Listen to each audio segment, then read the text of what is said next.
ஒட்டுமொத்த தமிழர்கள்னா அந்த சினிமா மோகத்துல இவர் என்ன தவறுகள் செய்தாலும் எப்படி வீடியோ வெளியிட்டாலும் தன்னை ஆதரிப்பார் என்கிற ஒரு அகம்பாவதத்தின் உச்சமாகத்தான் அவருடைய அந்த வீடியோ இருக்கிறது. இதை விட வேகமாக, இதை விட வீரியமாக களத்தில் சந்திப்போம். அங்க செத்து போயிட்டாங்க. 5 மணில இருந்தே அங்க மயக்கம் போட்டு விழுந்து டெத் ஆகிட்டே இருக்கு. அது அவருக்கு தெரியல. அதை போய் யாரும் சொல்லல. சொன்னா அவர் வண்டி எடுத்துட்டு கிளம்பணும்னு சொல்லிடுவாரு. அப்ப இவ்வளவு கூட்டத்தை மத்தியில பேச வைக்க முடியல நம்மள அப்படின்னு சொல்லி மறைத்திருக்கிறார்கள் அந்த கட்சியுடைய நிர்வாகிகள்.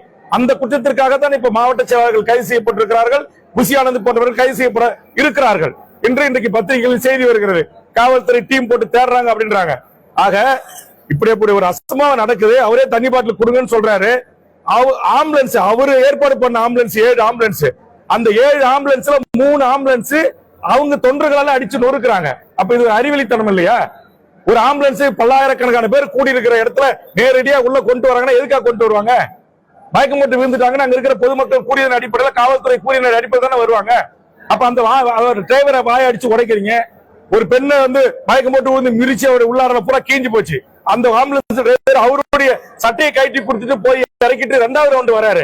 அவரை போய் சட்டை இல்லாம ஆம்புலன்ஸ் டிரைவர் அவரை போட்டு அடிக்கிறீங்க. அவர் தன்னிலை விலக்கு சொல்றதுக்கு அனுமதிக்க மாட்டேறீங்க. ஒரு குறுக்க ஒரு ஸ்கார்பியோ கருப்பு காரை போட்டு விசையினுடைய முக்கிய நிர்வாகிகள் தடுக்கிறாங்க. ஆம்புலன்ஸ் வரக்கூடாது, விடக்கூடாதுன்னு.